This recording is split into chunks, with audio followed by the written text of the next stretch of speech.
Truck धक्का महिला गुरुतर परजंग थाना गाड़ी और चालक अटक। ढेंकानाल जिला परजंग थाना अंचल 53 नंबर जातीय राजपथ उपरे सकाल सकाल घटी जाइछि एक अभावनीय घटना। सूचना जनाजाए कामाख्यानगर दिगरू द्रुत गति परजंग दिगक आसुथिबा एक मालबोझई ट्रक बड़छरा ग्राम नुआसाही निकट में जड़े महिला को शक्त धक्का दे घटनास्थल चंपट मारिथिला। स्थानीय लोक मैंने एपरी घटना देखि ट्रक पिछा करने ट्रक और चालक को धरबार सफल होते।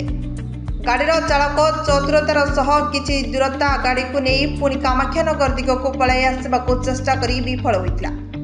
कारण 4 लेन विशिष्ट राजपथ होइतिबारु रास्ता मझिरे डिवाइडर करा जाइछि, जहा फल अल्प दूर में रहितिबा बरिहापुर आदर्श विद्यालय निकट में गाड़ी बुलाई पुनर्बार गाड़ी नहीं कामाख्यानगर दिगक पलाई जाउथिला।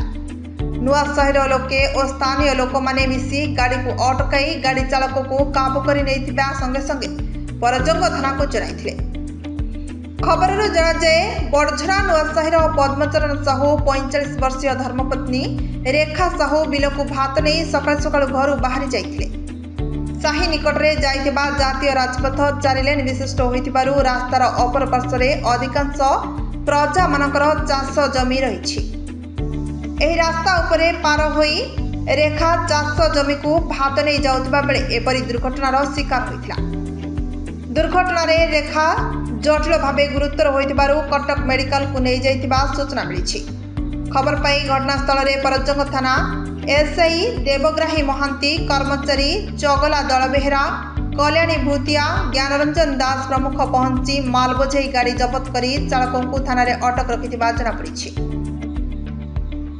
ड्राइवर महासंघर धर्मगढ़ चलता बेले पीतिरी छक निकट में 149 नंबर जातीय राजपथ उपरे ट्रिपल दुर्घटना घटी बेले वर्तमान गाड़ी चलाचल स्वाभाविक होता बेले 53 नंबर जातीय राजपथ उपरे एपरी घटना घटी देखा मिली। ढेंकानाल जिला Parjang block Nirmal Gananayak report, now Odisha news.